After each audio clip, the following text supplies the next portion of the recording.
তোমরা honours third ইয়ারের form fill up যেভাবে করবা, এই ওয়েবসাইটে আসার জন্য করে সর্বপ্রথম নতুন একটা ট্যাব নিবা,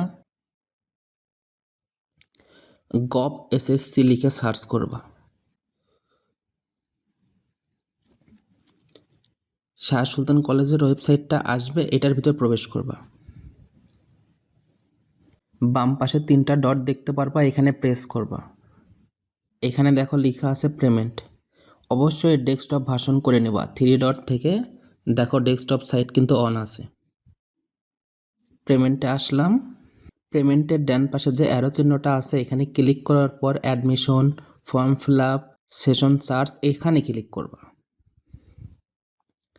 তাহলে এরকম যে বক্সটা আসবে, এখান থেকে তোমরা আসবা আন্ডার গ্র্যাজুয়েট, যেখানে অনার্স লেখা থাকবে। এরপর এখান থেকে অ্যাপ্লাই করবা। এখানে দেখো এটা কিন্তু তোমাদেরই সেশন 21-22। উপরে লেখা আছে অনার্স থার্ড ইয়ার। আমি অ্যাপ্লাই করতেছি। এখানে দেখো যেগুলোতে স্টার চিহ্ন আছে সেগুলো অবশ্যই পূরণ করতে হবে। স্টুডেন্ট টাইপ রেগুলাররা রেগুলার দিবা। Department management department. এবার তোমার যে রেজিস্ট্রেশন নাম্বারটা আছে জাতীয় বিশ্ববিদ্যালয়ে, এটা দিবা। রেজিস্ট্রেশন নাম্বার দেওয়ার পর পেমেন্ট মেথড, এখানে সিলেক্ট ওয়ানে ক্লিক করে এক পেজ সিলেক্ট করবা। এরপর নেক্সট। তোমার রেজিস্ট্রেশন নাম্বার ঠিক থাকলে তোমার নামটা শো করবে। এখানে দেখো কত টাকা পেমেন্ট করতে হবে।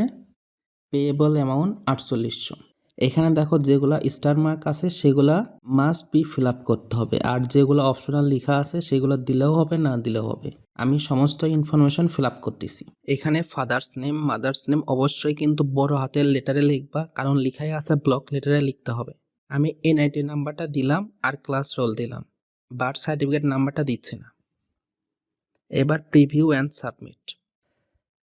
সাবমিটে ক্লিক করার পর এরকম একটি পপ আপ উইন্ডো পাবা, যেখানে লেখা আছে অ্যাপ্লিকেশন প্রিভিউ। এখান থেকে তোমার ইনফরমেশন লাস্ট বারের মতো চেক করে নেবা। এবার কনফার্ম অ্যান্ড সাবমিট।